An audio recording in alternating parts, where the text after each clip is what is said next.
नमस्कार, म सन्तोष सुब्रती। यहाँहरू समक्ष मैले फाइनान्स सब्जेक्टको टाइम भ्यालु अफ मनी च्याप्टरको ट्यु सोल्युसन पार्ट 3 लिएर उपस्थित भएको छु।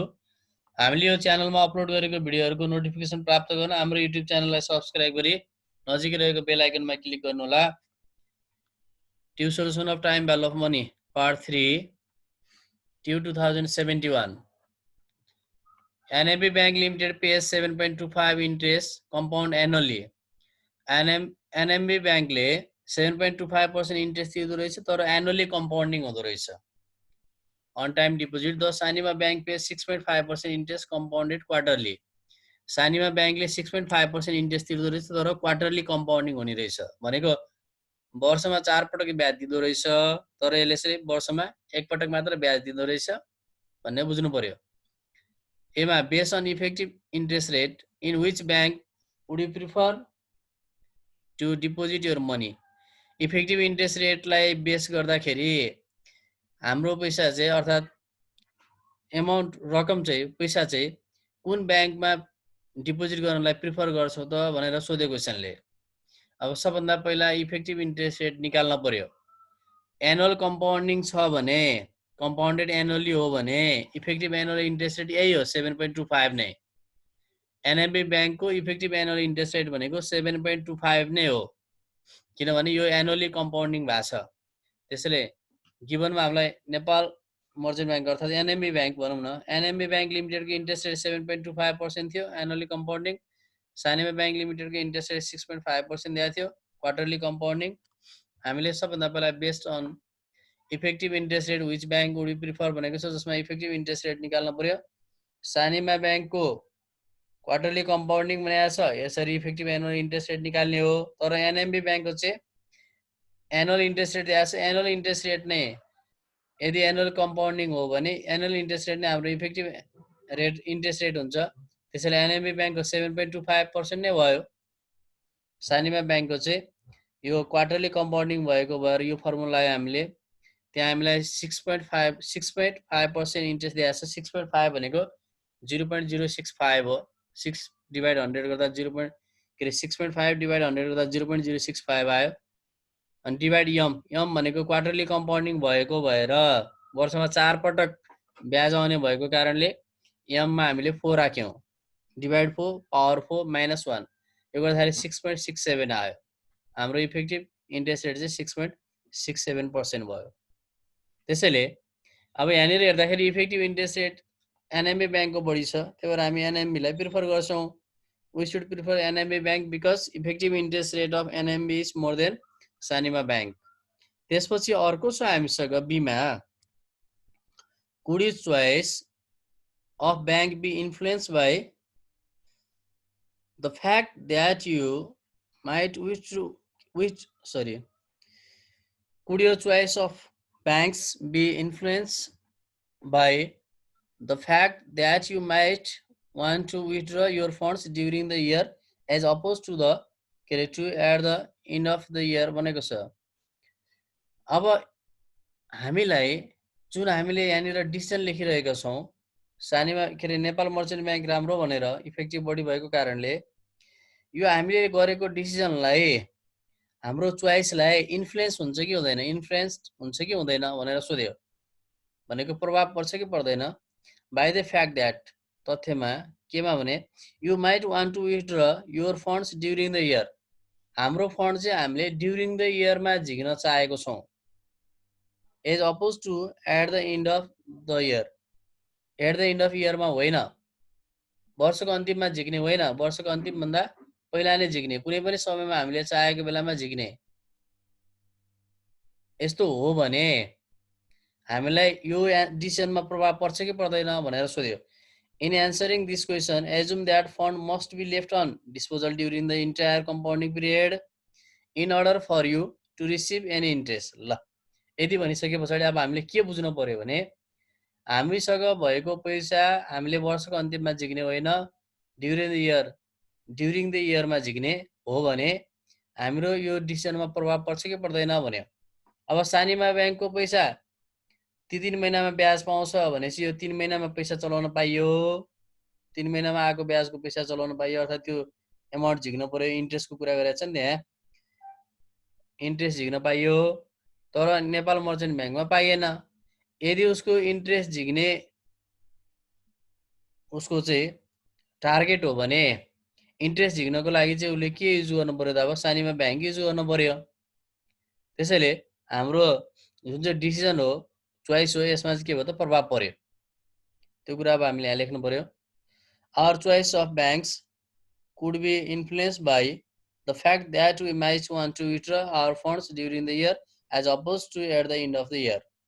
हाम्रो चोइसमा प्रभाव पर्छ यदि रकम चाहिँ ड्युरिङ द इयरमा झिक्ने हो, एन्ड अफ इयरमा होइन भने भन्ने कुरा लेख्यौँ। We do not receive any interest from Nepal merchant bank NMB bank during the year. NMB ब्याङ्कले कुनै पनि इन्ट्रेस्ट प्रोभाइड गर्दैन ड्युरिङ द इयरमा। It uses annual compounding, annual compounding छ त्यसैले हुँदैन। However Sanima bank uses quarterly compounding, so Sanima bank provides interest at the end of 3 month. 3 मन्थमा सानिमा ब्याङ्कले प्रोभाइड गर्छ। So under this condition we should prefer Sanima bank. यसैले हामीले Sanima bank prefer गर्नुपर्छ भन्ने कुरा लेख्यौँ। भनेपछि यदि ब्याज चाहिँ ड्युरिङ द इयरमा झिक्ने हो, एट द एन्ड अफ इयरमा होइन भने त्यतिखेर चाहिँ हामीलाई प्रभाव पर्दो रहेछ र हामीले सानिमा ब्याङ्क रिफर गर्नु पर्दो रहेछ भनेर बुझ्नु पर्यो। त्यसपछि अर्को ट्यु 2070 find the total present value of the cash flow stream given below expected to receive at the beginning of the year at 8% भन्यो। हामीसँग जति पनि क्यास फ्लोहरू छ यो क्यास फ्लोहरू कहिले हुन्छ अरे, beginning of the year. Beginning of the year भनेपछि 1 वर्ष पहिला हुने रहेछ। 1 को 1 मा नभएर कहिले हुने रहेछ, 0 मा। 2 को 2 मा नभएर कहाँ हुने रहेछ, 1 मा। 3 को 3 मा नभएर 2 मा। 4 को 4 मा नभएर 3 मा। 5 को 5 मा नभएर 4 मा हुने रहेछ। यो बिगिनिङ अफ द इयर भनेको। यसको सोलुसन हेरिहालौँ हामी कसरी गरेका छौँ भन्ने कुरा बुझिहालौँ। Find the total present value, total present value निकाल्नु पर्यो। यो अनइभन क्यास फ्लो हो। अनइभन क्यास फ्लोको प्रेजेन्ट भ्यालु निकाल्दा हामीले टेबलबाट गर्नु पर्यो। Cash flow beginning of the year है, एकदम याद गर्ने, बिगिनिङ अफ द इयर वर्षको सुरुमा हुन्छ भने यसलाई हामी ड्यू भन्छौँ। त्यसकारण यहाँनिर ड्यू क्यास फ्लो दिएको छ यो, अनि हामीले पिबी एट द रेट 8% राख्यौँ। यो पिबिआइएफ 8% 0 इयर राखेको छु मैले। अरू बेलामा 1 को 1 हुन्थ्यो तर आज 0 भयो, किनभने यो 1 को क्यास फ्लो चाहिँ 0 मा आउने हो। त्यही भएर 0 बाट 0 मा कति हुन्छ, 0 इयर हुन्छ। अब 2 को क्यास फ्लो 2 मै आयो भने त 2 इयरको इन्ड भइहाल्यो नि। 2 इयरको बिगिनिङ भनेको 1 इयरको इन्ड हो। त्यही भएर 1 इयरमा आयो 2 को क्यास फ्लो। 1 इयरमा आएपछि हामी प्रेजेन्ट भ्यालु निकाल्न 0 मा जानु पर्यो। त्यसैले 1 बाट 0 मा जाँदा कति भयो त, 1 इयर भयो। अब यो 3 को सुरु भनेको कुन हो, बिगिनिङ भनेको 2 इयर हो। 2 बाट 0 मा जाँदा 2 वर्ष हुन्छ। 4 को बिगिनिङ भनेको 3 इयर हो। 3 बाट 0 मा जाँदा कति भयो त, 3 इयर। 5 को बिगिनिङ भनेको 4 इयर हो। 4 बाट 0 मा जाँदा कति भयो, 4 इयर। यसरी हामीले फ्याक्टर राख्यौँ र क्यास फ्लो फ्याक्टर मल्टिपल गरेर प्रेजेन्ट भ्यालु निकाल्यौँ। त्यसपछि अर्को बिमा छ, your parents are expected to retire in 10 years. तिम्रो प्यारेन्ट्स 10 वर्षमा रिटायर हुनुहुन्छ। They currently have rupees 20 lakh, उहाँसँग अहिले 20 लाख छ। And they would have rupees 1 crore when they retire. उहाँ रिटायर भएको बेलामा 1 करोड चाहनुहुन्छ अर्थात् हुनुपर्छ। What annual interest rate would they have to earn in their rupees 20 lakh in order to reach their goal भन्यो। अब 20 लाखबाट कति इन्ट्रेस्ट रेट भयो भने 1 करोड हुन्छ भनेर क्वेसनले सोध्यो। 20 लाख छ, 1 करोड हुनु परेको छ 10 वर्षमा भने कति ब्याज भयो भने 10 वर्षमा 1 करोड हुन्छ। अब यहाँनिर के बुझ्नु पर्यो भने हामीलाई आजको भ्यालु कुन चाहिँ हो त, 20 लाख। 20 लाखलाई हामी प्रेजेन्ट भ्यालु भन्छ, करेन्टली अहिले भएको पैसा हो। Present value 20 lakh. त्यसपछि भविष्यमा कति हुनुपर्छ, 1 करोड। 1 करोड भनेपछि future value 1 crore. Time period n बराबर 10 इयर्स। अनि इन्ट्रेस्ट रेट कति। अब सिंगल क्यास फ्लो भयो। सिंगल क्यास फ्लोको सजिलो छ निकाल्ने तरिका, एफबी बराबर पिबी इन्टु 1 प्लस के को पावर एन गरिदियो। एफबी बराबर पिबी इन्टु 1 प्लस के को पावर एन। अब यदि भइसकेपछि धेरै सजिलो भयो। अब एफबी भनेको 1 करोड, पिबी भनेको 20 लाख इन्टु 1 प्लस के छैन, एन भनेको 10। अब यसलाई लगेर यहाँ राख्यौँ। 1 करोड बराबर 20 लाख इन्टु 1 प्लस के को पावर 10 यता 10 1 करोडलाई 20 लाखले डिभाइड गर्दा 5 भयो बराबर 1 प्लस के को पावर 10 अब बोथ साइड 1/10 ले मल्टिपल गर्नु पर्यो पावरमा यता मल्टिपल गरे यो सिद्धियो यता 5 को पावर 1/10 बराबर 1 प्लस के बराबर 5 को पावर 1/10 भनेको हाम्रो कति आउँछ त्यो हामीले क्यालकुलेसन गरेर हेर्नु पर्यो 5 को पावर 1/10 जति आउँछ त्यसमा यो 1 चाहिँ लगेर घटाइदिने घटाइदिएपछि के बराबर 1.1746 माइनस 1 भनेपछि 5 को पावर 1/10 भनेको 1.1746 आउँदो रहेछ 5 को पावर 1/10 भनेको 1.1746 अनि यो 1 अगाडि गएर घट्दाखेरि चाहिँ हाम्रो बाँकी रह्यो 0.1746 द्याट इज 17.46%. 17.46% भयो भने 20 लाख रुपियाँ एक वर्षमा 1 करोड बन्दो रहेछ भन्ने थाहा भयो त्यसपछि Seema mister B Bhattarai wants to buy auto car that cost rupees 14 lakh on loan payable quarterly in 5 years. The loan amount 14 lakh छ टाइम पिरियड 5 years छ इन्ट्रेस्ट दिने क्वार्टरली रहेछ simple annual interest rate of 12% के बराबर 12% हुन्छ भने what will be the amount of quarterly payment on the loan रे what will be the amount of quarterly payment on the loan quarterly payment गर्ने amount कति हुन्छ भनेर सोध्यो भनेको इन्स्टलमेन्ट सोध्यो अब इन्स्टलमेन्ट निकाल्दाखेरि फर्मुला यो भयो लोन अमाउन्ट यति भयो time period 5 years interest rate 12% quarterly compounding हुन्छ इन्स्टलमेन्ट वाट इन्स्टलमेन्ट बराबर loan amount divide PVIFA k percent n year loan amount 14 lakh PVIFA k percent के भनेको 12 क्वार्टरली कम्पाउन्डिङ भएको भएर केलाई डिवाइड 4 गर्ने एनलाई इन्टु 4 गर्ने हो त्यही अनुसार 12 डिवाइड 4 र 5 इन्टु 4 भनेको 3% 20 इयरमा हेर्नु पर्यो गर्दा 14.8775 आउँछ र इन्स्टलमेन्टको पैसा 94,101 रुपियाँ 83 पैसा हुन्छ यसले क्वार्टरली तिर्ने इन्स्टलमेन्ट भनेको 94,101 रुपियाँ 83 पैसा यो चाहिँ हाम्रो इन्स्टलमेन्ट भयो एकदम हामी क्लियर हुनुपर्छ इन्स्टलमेन्ट चाहिँ यो भयो त्यसपछि अर्को छ हामीसँग ट्यु 2069 आन्सर द फलोइङ भनेको छ what is the future value of 5 years annuity due निकाल्नु पर्यो अब एन्युटी ड्यू को फ्युचर भ्यालु एफबीए ड्यू निकाल्नु पर्यो अब future value of 5 years annuity due that promises to pay out rupees 400 each year ल प्रत्येक वर्ष तिर्ने पैसा भनेको पीएमटी भयो पीएमटी 400 एफबीए ड्यू सोध्यो assume all payments are reinvested at 7% a year के बराबर 7% until year 5 भन्यो अब 5 year n बराबर 5 years भएको भएर until 5 years भनेको अब एफबीए ड्यू निकाल्न पर्यो पीएमटी 400 के बराबर 7% अब हामीले त्यही अनुसार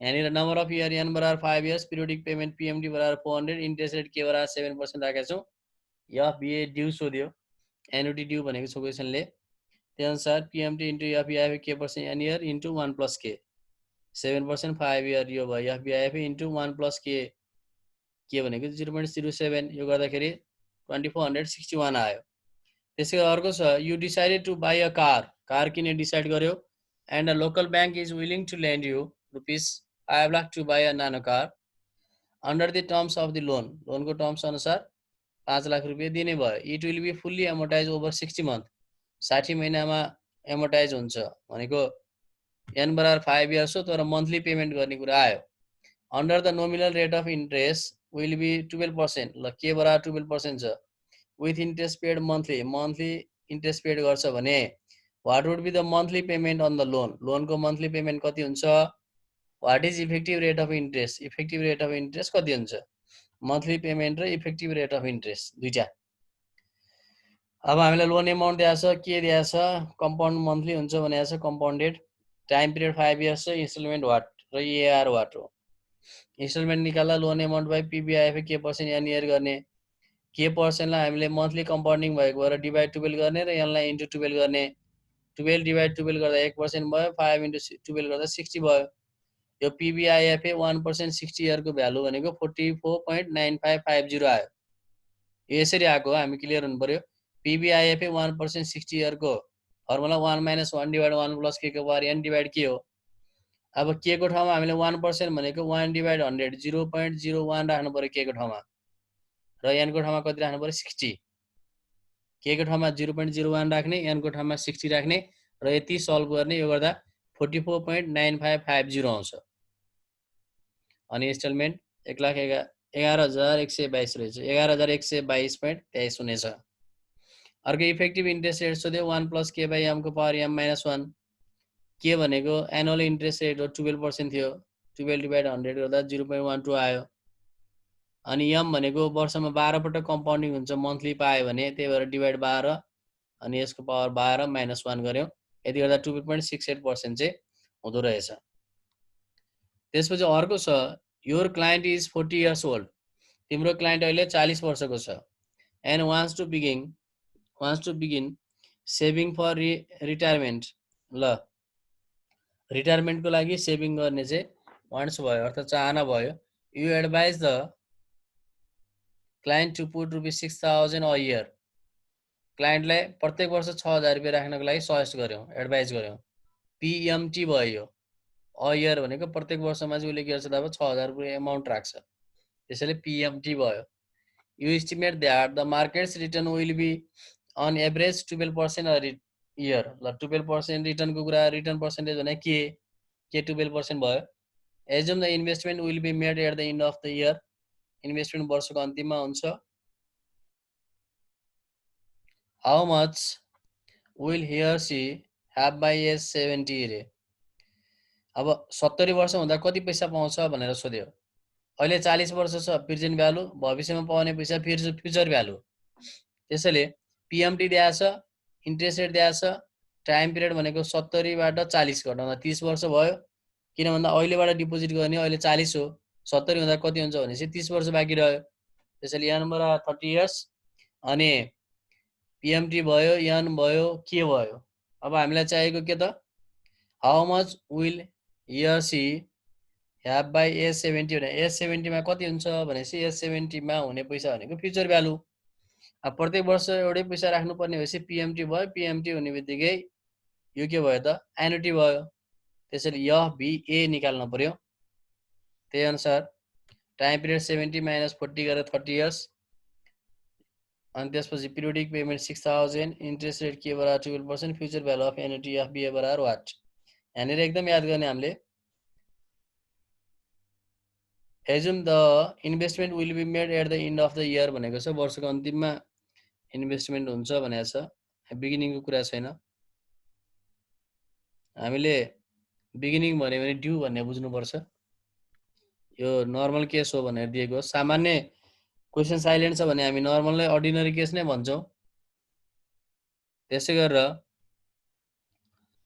अब पीएमटी FBA बराबर PMT into FBIFA K percent N years PMT 6,000 into FBIFA 12% 30 years FBIFA 12% 30 year को फ्याक्टर 241.3327 हुँदो रहेछ यति गर्दा 14,47,996.20 हाम्रो एन्सर आउने रहेछ